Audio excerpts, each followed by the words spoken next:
En réalité, dans la sunna du prophète sallam, je ne parle pas dans nos habitudes, nous on parle de shaf al-witr. Le prophète sallam dit on fait, on prie deux raka le soir, et donc quand on craint que le fajr n'arrive, on termine par un, qui est donc le witr, qui est l'impair.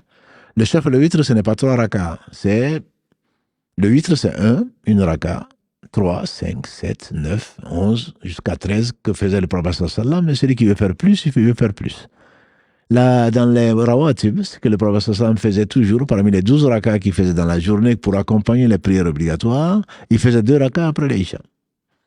Mais notre mère Aïcha, Salama, un de nos ancêtres, donc Ibn Mas'ud, on dit que celui qui fait 4 rakas après le Isha, et sans faire le salam, d'après la version de Ibn Mas'ud, sans faire le salam entre les deux, mais en faisant le tashahhud, un seul salam de 4 rakas, c'est comme s'il avait pris le Laylatul Qadr.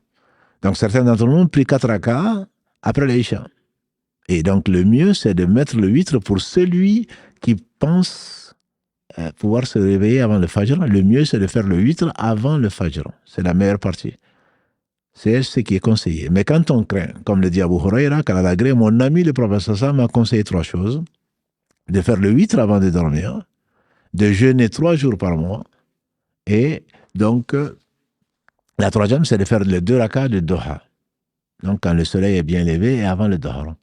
Donc Abu Huraira ou d'autres, parce qu'ils craignaient de ne pas se réveiller avant le fajr, ils font le witr avant de dormir. Mais quand tu penses te lever, toi, pour le tahajjud, le fait de dormir et de se réveiller la nuit, surtout le dernier tiers de la nuit, où Allah subhanahu wa ta'ala descend comme ici à sa majesté et accorde à qui il veut, aux gens qui l'implorent, donc son pardon et également donc leur vœu.